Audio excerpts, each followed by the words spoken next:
In the portion of Kedoshim, we talk about two mitzvahs of the many dealing with theft. In verse number 11 of chapter number 19, and similarly verse number 13 of chapter 19, it says, number 1, do not steal, you shall not steal. And number 2 is, it says in 13, Lo sigzel, do not rob. One is Lo tignoivu, and one is Lo sigzel. Now, it's interesting to note that Rashi, on verse number 11, asked the question. We already said in the Ten Commandments, which everybody knows the Ten Commandments. We read it in the portion of Yisroi. We read it again in the portion of Eschanon. We read it again on Shavuot, the holiday of Shavuos. The entire world knows the Ten Commandments, and there it says, do not steal. So why must the Torah again, in this portion of Kedoshim, repeat itself and tell us, do not steal? So Rashi says very simply, and Rashi gives us the pshat, he's the logician of the Torah. He says that in the Ten Commandments, when we say do not steal, we are referring to kidnapping. And if you steal a human being, you kidnap a human being, and then you sell that person, it is punishable by death. That is the reference in the Ten Commandments. Here, the Torah is dealing with theft of property, theft of money. And therefore the Torah repeats itself again in the portion of Kedoshim. Now there are two separate things. There is the prohibition of stealing, which is do not lo sigzoil, or robbery rather, and lo signoif, which is stealing. What is the difference? According to the Rambam, do not steal represents stealing undercover, stealing at night, or stealing behind a person's back. The person does not know that you are stealing the money. That is the concept of signoiv, aganif. Then you have sigzoil, which is robbery, like armed robbery, in broad daylight, to your face. This is yours? No, it's not. It's mine. I'm taking it away from you. I don't care what you say. I'll take it by force. Now, pertaining to these two violations, we find two different terminologies in the Talmud, in the writings of our sages. And we'll deal with each one individually. The first one is, the Rambam says, Kol hagoizel, one who steals or robs. Es chaveroi shava pruta, one who robs his friend from even 1 penny. It is ki'ilu noitel nishmasoi, it is so severe as if he has taken his soul. That's how severe it is. It's not only money, you took his life. Noitel es nishmasoi, you are taking the person's life. And the Rambam quotes a verb or a passage from Proverbs. As it says, such is the fate of all who pursue unjust gain. And the final quote is, it takes the life of the owner. It's a pasuk in Proverbs chapter 1, verse 19. It takes the life of the owner. So the moment you take away something from someone else, you rob someone, you are not only taking away their money, you are also taking their life. The question comes to mind, what is the rationale behind this? What is the reason behind this? Why do we say that ki'ilu noitel nishmasoi? And there are a few ways of looking at this. Number one is based on a teaching in Tosfos. Tosfos in the Tractate of Baba Kama, page 119a, says that there are times that the poor man is so poor and ravenous that he has nothing. And now you take that last penny that he has, or that she has, And because of that, the poor man or the poor woman or the child was not able to buy their next meal, and simply they died. So therefore, if you steal, it is as if you have taken away their life. By the way, it's interesting to note that this is one of the reasons why our sages tell us that we don't make a bracha when it comes to tzedakah. We don't make a blessing when it comes to charity. Because a poor man comes to the house and says, I'm hungry, I'm going to die. Are you hungry? Oh, 1 second, I have a mitzvah now to do tzedakah, charity. So 1 second here, I got to make a bracha. I can't just make a bracha just like this. I got to go to mikveh first. So I haven't given tzedakah in the last 30 years, so it's a big thing now. So I'm going to go to mikveh, I'm going to immerse at least 310 times to acquire all 310 worlds. And then I'll come out of the mikveh, I'll put on my finest suit, but I don't have it, I have to go to the cleaners and pick it up. And then I got to put on my hat. I don't have a hat, I have to buy a hat. I put on a gaitel, a sash. And then I have to have the meditation, I have to think for at least 3-4 hours on the holiness of this mitzvah. And then I forgot the bracha, I have to find the bracha. And finally, after I say the bracha, already the poor man is dead at your doorstep. So don't make any brachas, don't make any blessings, don't have any kavanis, any meditations, just give the money, give tzedakah. So this is really the hint of Tosfos. Tosfos says there are times that the person is so poor, and you stole that last penny, that last meal, you are now a murderer. And therefore, ilu neitel nishmasei. Even though this is a very beautiful interpretation, however, it doesn't seem to be the approach of the Rambam. Because the Rambam uses the terminology kol hagoizel. Kol means anyone, under any circumstance, that robs money is considered to be like you took his soul. Mm-hmm. The situation in Tosfos is a case that is not that probable. Because it could be that this was the last penny of the poor person. Under those circumstances, yes, you would be considered to be a murderer. But most people have a second penny or a third penny. And the Rambam says a general statement, anytime you steal money, even from a rich person, you are considered to be a murderer. Ki'ilu neitel nishmasei, you are taking that person's soul, as it says in Proverbs. It takes the life of the owner, of the possessor. Another approach to understand the reason of kol hagoizel, one who robs his friend, is considered to be a murderer, could be inferred from the Rambam's words himself. The Rambam says that when you covet, when you desire, when you have a temptation for another person's home, or another person's field, or another person's wife, or another person's possession or car, and you want it so much, and you're so passionate about it, and you try to convince the person, sell me your house, I'll pay you any money you want, and the person says no. No, I'm offering you all the money in the world, you're still telling me no, I'm going to steal it from you. And if you're going to put up a fight, I'm going to kill you for it. So therefore the Torah says, do not covet. And don't desire other people's property, because ultimately it could bring to murder. But here too, it's not that my coveting or my desire right now is murder. It could eventually bring to murder. And the same is true that if someone will fight with me, if I try to steal their money, it could bring to murder. But this does not answer the question why at this moment, when I am stealing, I am taking your soul. That alone is considered to be murder.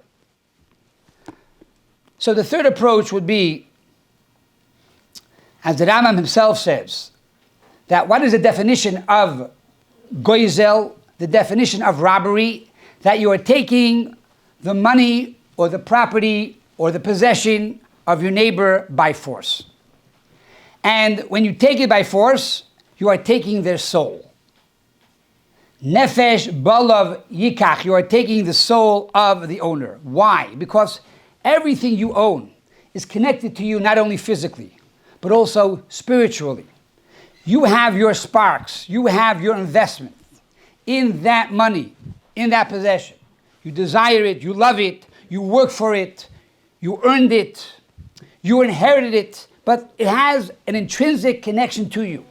And therefore, even if you have billions of dollars or trillions of dollars, I'm giving you a blessing, you should all have trillions of dollars. Still in all, if someone robs you even for 1 penny, that 1 penny is connected with your soul. And therefore, you are considered to be, according to the Torah, a murderer. Now, even though this is very severe, we find an interesting halacha pertaining to one who wants to do tshuva, one who wants to return the theft. Says the Rambam like this: V'afal pikein, im lo yhoisa hagzela kiyemes. If you stole an object and you already used the money, and now you feel regret, you want to do tshuva. V'rotza hagazlin lases tshuva, and the robber wants to do tshuva. Uva me'elav, and he comes on his own. No one caught him. No one forced him. But on his own, he realizes the mistake he did. Says the Rambam, when he's about to give back the money, you are to tell him, I don't want it. I don't want it. Unless he brings back the object itself. In other words, if he steals your pen, and now he brings you back your pen, fine, take it. But if he stole the pen, or robbed the pen rather, and now he wants to pay you the $100 for the pen, say, you know what, I appreciate it, thank you, I forgive you. On the contrary, if you take back the money, says the Rambam, the spirit of the rabbis did not compliment and did not approve of this action. Why? Because you want to bring the person closer. You want to encourage him and support him in his return to Almighty God. This is pertaining the sin of Geneva, of robbery. And by the way, they tell a story, and we've said it in the past, that about Yossel the Ganif. He was the town thief. And one day he goes to the town rabbi and says, Rabbi, look, I found a wallet in the street. I want to fulfill the mitzvah of Hashavas Aveda, returning a lost object. And the rabbi said, wow, that's amazing. Yossel, you're such a famous thief, and now you're doing tshuva, you're returning the wallet. I can't believe it. He says, yes, Rabbi, it's a mitzvah in the Torah. I want to fulfill the mitzvah. On the way out, the rabbi taps his hand, and he realizes that Yossel the Ganif stole his watch. And the rabbi says, Yossel, I thought you're doing a mitzvah of returning a lost object.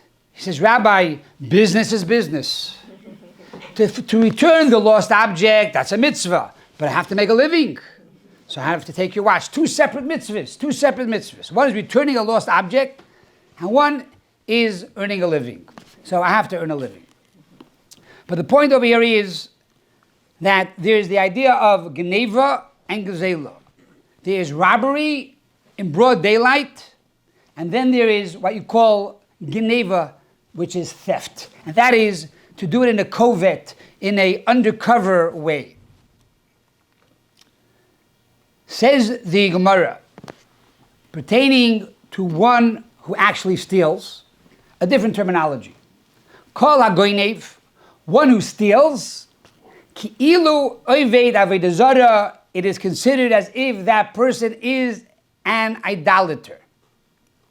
Now, on one hand, we could look at this statement in the Talmud and say, well, the Gemara wants to tell us the severity of the matter and really wants to impress upon us how bad it is, and therefore the worst thing that a person can do is serve idols. So therefore the Gemara goes to the extreme and says, you should know, anyone who steals is considered to be an idolater. But we know that the Gemara does not use terminologies lightly. It doesn't simply choose the word idolatry because that's the most severe thing a person can do. But there must be an actual intrinsic relationship between idolatry and theft. What is the connection? And this is based on another Gemara that the students of Rabbi Yochanan ben Zakkai once asked him. We find when you rob, and now you want to do tshuva, you give back the object itself. When you steal, however, you need to give back double. And they asked him, why when you steal is the tshuva much more severe? Why must you give back double for stealing, but not for robbing? And Rabbi Yochanan said the following. When you rob in broad daylight, you're clearly saying you're not afraid of man and you're not afraid of God.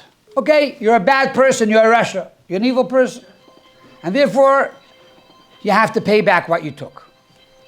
But if you steal at night, which means you're afraid of a human being, but you're not afraid of God, you're placing God lower than the human being. You're saying God left the world. There's no God here anymore. There's man, there's police, there are people. I don't believe in God.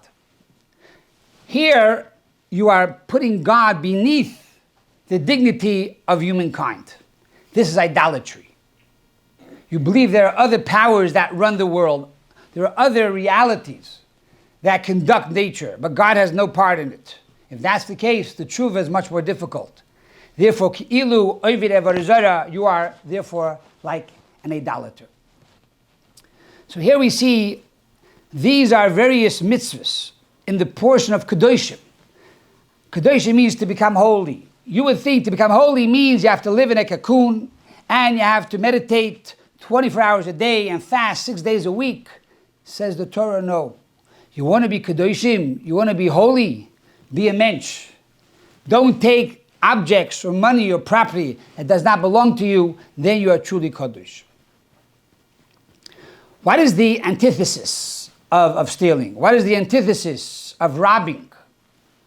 Obviously, it's giving tzedakah, giving charity, doing acts of goodness and kindness, getting up in the morning and say, how can I make the world a better place? How can I contribute to humankind? How can I bring peace and holiness into the everyday world? I would like to conclude with the following story. There was a man from Borough Park in 1986 that had some issues, problems. He needed direction, he needed blessings. And so he wanted very much to meet the Rebbe, the Lubavitcher Rebbe, to receive his counsel and insight.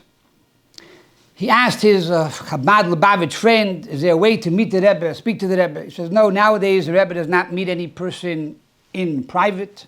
You can go for $1 on Sunday, perhaps, but there's no way to have a personal audience with the Rebbe. He says, I need to really speak to him. I need his advice. I need his blessings. It's a very, very severe problem. His friend told him, look, when the Rebbe leaves his house in the morning to go to 770 to the synagogue, he's picked up by his driver in front of the house.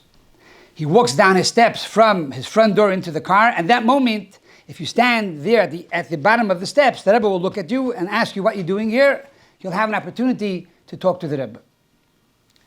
So he takes the advice, and the next morning, he's standing in front of the Rebbe's house. And as the Rebbe is coming down the steps to go into his car, the Rebbe looks at him like, how can I help you? And the man begins to tell the Rebbe his problem.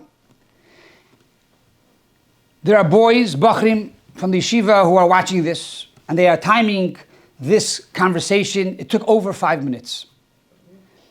And after the Rebbe went back into his car, and the man was all excited with the answer, the boys jump on him, and they begin to scream at him. And they say, you should know, you ambushed the Rebbe. The Rebbe's time is so precious. How do you have the nerve and the chutzpah to go and just stand here and stop him and talk to him like that? The man was actually very embarrassed and felt terrible what he did.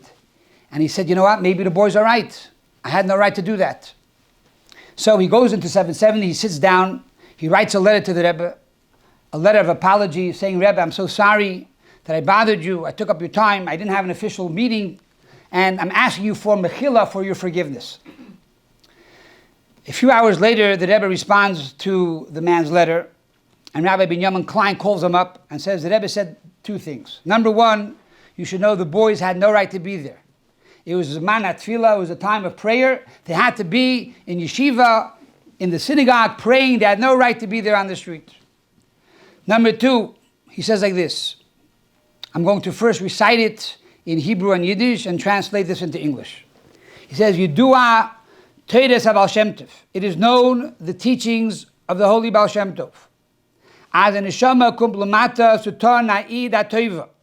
That the soul travels down thousands of worlds to come down into this physical world, a soul into the body, just to do a favor for another person.